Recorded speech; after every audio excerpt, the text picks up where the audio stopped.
Bien, parecería que la ley bases y el paquete fiscal empiezan a tomar curso, teniendo en cuenta que en el día de hoy, a partir de las 12 del mediodía, comenzará a trabajar el plenario de comisiones para el tratamiento de ley bases y a las 4 de la tarde hará la Comisión de Hacienda para el tratamiento fiscal. Un rato antes, cerca de las 11:30, se estará haciendo el cambio de autoridades en la Comisión de Legislación General. Para entender un poquito, bueno, qué es lo que se pretende o el curso, ¿no?, que por lo menos van a darle la posición del denominado bloque dialoguista, vamos a recibir, ya estamos en contacto con Esteban Paulón, diputado nacional del socialismo en Hacemos Coalición Federal. Esteban, el gusto en saludarte. Jorge Moure acá. ¿Qué tal, Jorge? Buen día, ¿cómo estás? Bueno, primero, a ver, vayamos por parte, porque la verdad que con lo que pasó ayer a la noche con el discurso del presidente Javier Milei, te juro, iba a arrancar con lo de hoy, las comisiones y eso, pero no puedo dejar de no preguntarte de lo que te pareció el discurso del presidente. Jorge, creo que el discurso muestra primero una mala imagen a nivel internacional, por ser un evento con expresidentes, con el presidente de Uruguay.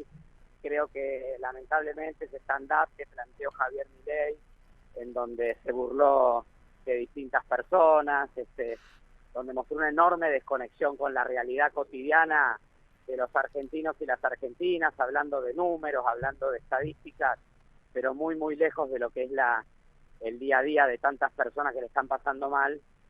Creo que, nada, te diría que hasta un poco de vergüenza sentir y mucha pena, ¿no? Creo que el presidente no termina de dimensionar lo que implica la investidura presidencial, lo que implica ser la cara de un país en el mundo. Espero que rectifique. Creo que en la medida en que se va llevando adelante la gestión, siempre hay chance de poder rectificar, ¿no? De entender la importancia y la trascendencia que tiene ese cargo con el cual más del 50% de la población lo ha honrado. Esteban, también, bueno, el presidente tuvo ahí un párrafo aparte con el tema ley bases. Quería justamente consultarte, teniendo en cuenta el gran laburo que han hecho, ¿no? Independientemente de acuerdos, desacuerdos, chicanas, codazos, propuestas y contrapropuestas, el trabajo que ha hecho y que está haciendo Guillermo Francos es indiscutido. Pero el hecho de que diga el presidente, bueno, que salga la ley base por el aire, total, seguimos dando buenos resultados. ¿Qué impresión tenés y qué planteo te hace? Digo, a ver, ¿ser diputado vale la pena, no vale la pena seguir estando ocupando la No, banca? por supuesto. Mira, yo creo que esto es una provocación del presidente que permanentemente intenta mostrar que él está más allá del bien y del mal. Y la verdad es que hay interés en el gobierno que la ley base salga, y al gobierno no le da lo mismo que la ley base se apruebe. Primero, no hubieran hecho todos los esfuerzos de diálogo, de recomposición de relaciones con el Parlamento, de eliminación y modificación de cuestiones que claramente no tenían el consenso aquí en el Congreso para salir. Creo que eso muestra que hay un interés más allá de lo que el presidente diga para la tribuna. En segundo lugar, el presidente necesita la ley base, Jorge, porque es el backup del DNU. Yo creo que el presidente tiene claro que el DNU tiene los días contados. Creo yo que pasado el debate de la ley base, aquí ya no hay excusas en el Congreso de la Nación para rechazarlo y avanzar en su derogación. Y entonces busca en la ley base, con algunas de las medidas, por ejemplo, las facultades delegadas y algunas otras cuestiones, busca blindar parte de las decisiones que ha tomado en el marco del DNU. Así que no es tan cierto que le importa poco lo que pase con la ley base, porque él habla de que, bueno, lleva adelante un programa, pim pam pum, bueno, pero eso lo lleva adelante en el marco de un instrumento legal como el DNU, que es muy frágil jurídicamente, ¿no? Y que ya ha tenido el rechazo del Senado, que se encamina, entiendo yo, un rechazo pronto en la Cámara de Diputados, y que obviamente también, más allá de lo que ha pasado hace un par de semanas, sabemos que hay una mayoría en la Corte que se inclinaría por rechazarlo. Así que creo que el presidente necesita mucho esta ley, y creo que nosotros tampoco tenemos que entrar en la provocación que él propone de menoscabar, menospreciar la labor del Congreso. Como vos decías, aquí se ha trabajado muy seriamente, tanto en enero y en febrero. La ley en febrero cae por impericia e intransigencia del gobierno. Bueno, esta intransigencia ya la han ido corrigiendo. Habrá que ver si el lunes y martes, cuando tengamos las sesiones, pasan aprobada la prueba de la impericia. Sí, el tema reforma laboral fue realmente el nudo de las negociaciones que se dieron ayer, era la discusión que se estaba planteando. Sí, totalmente. Parte de esta impericia tiene que ver con esto, ¿no? Intentar meter por la ventana una reforma laboral de 60 artículos sin la consulta de las cámaras empresariales, sin la consulta a los sectores de trabajadores y trabajadoras, casi te diría por capricho. Creo que el gobierno entendió a último momento, ayer tarde, que vale más la ley de bases que avanzar en esto otro, que te aclaro, Jorge, estamos la mayoría de los diputados y diputadas de acuerdo en que hay que debatir una modernización laboral, de que hay que avanzar en un esquema de debates, un debate que no tiene por qué llevar 1000 años, pero sí tiene, aunque sea en un corto lapso, que incorporar las voces de las partes interesadas. Imagínate el Congreso discutiendo a control remoto una reforma laboral, que es algo que va a impactar en el día a día de empresarios, pequeños y medianos comerciantes, trabajadores y trabajadoras, sin invitarles a hablar, a participar, a opinar.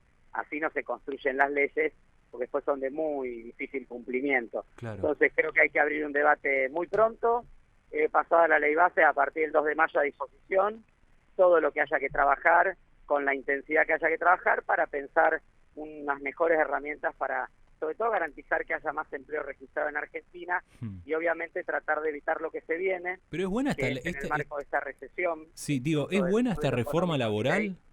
¿Cómo? ¿Es buena esta reforma laboral?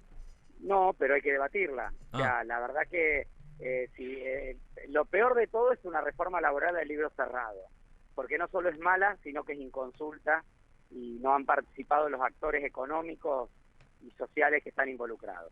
Lo que hay que hacer es ponerlo en debate. Hay algunos temas que son atendibles, hay algunos temas que pueden ser debatibles y otros que creo que no corresponden. Bueno, será fruto del consenso general que logremos aquí en el Congreso el texto que finalmente se pueda aprobar. No es la ley base, me parece a mí, la ocasión, más allá de que ahora hay un principio de acuerdo para incorporar algunos artículos que en su momento, como están en el DNU, ya fueron consultados, tanto a las patronales como a los sindicatos, y hay algún nivel de acuerdo en que se podría avanzar. Pero bueno, veremos hoy cómo queda el dictamen después del mediodía. Claro. A ver, para que la gente entienda, Esteban, teniendo estos 2 días de tratamiento, este día de tratamiento, la semana que viene la discusión en el recinto, ¿está y luz verde? ¿Ya está? ¿Se aprueba? ¿Ya avanza? ¿Tenemos media sanción o no?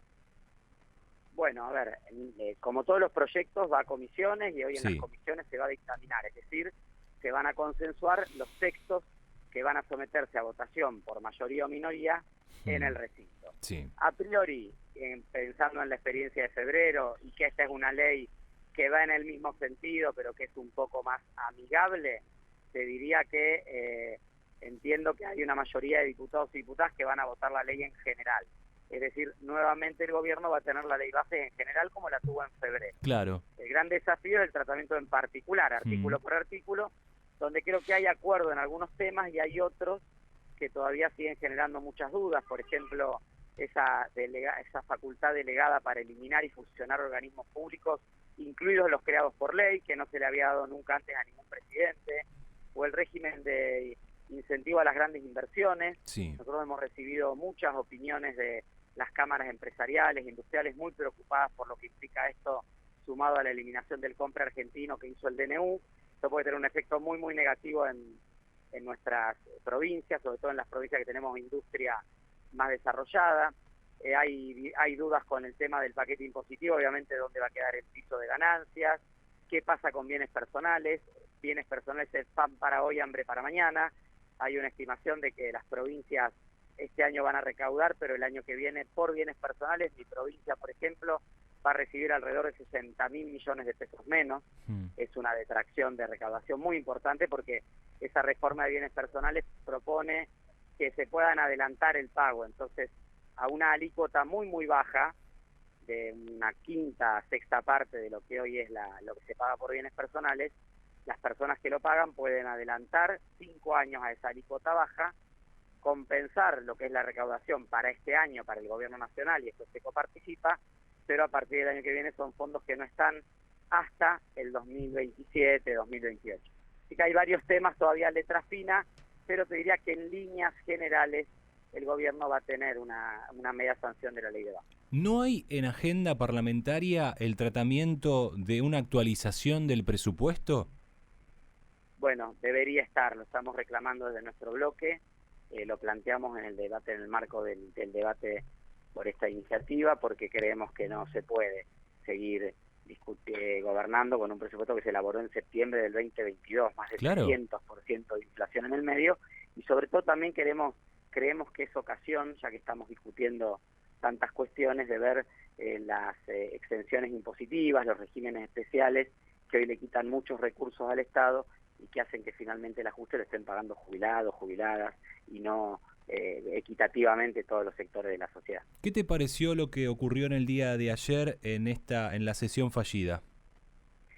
Creo que hay entiendo a quienes no bajaron por una cuestión de no enturbiar el debate de la ley bases, básicamente creo que eso fue lo que motivó, pero creo que hay una enorme desconexión con lo que está pasando en la calle. La calle el martes fue contundente, fue transversal, había gente que votó a Milei, había gente que no lo votó a Milei, había gente que no tiene idea de la política, pero que sigue viendo en la universidad pública esa posibilidad, esa herramienta de la movilidad social ascendente, de mi hijo el doctor, de Florencio Sánchez, de mi viejo que nació en el campo y pudo ser escribano y abogado gracias a la universidad pública, a pesar de tener una madre viuda que cosía para afuera para mantener a sus 3 hijos.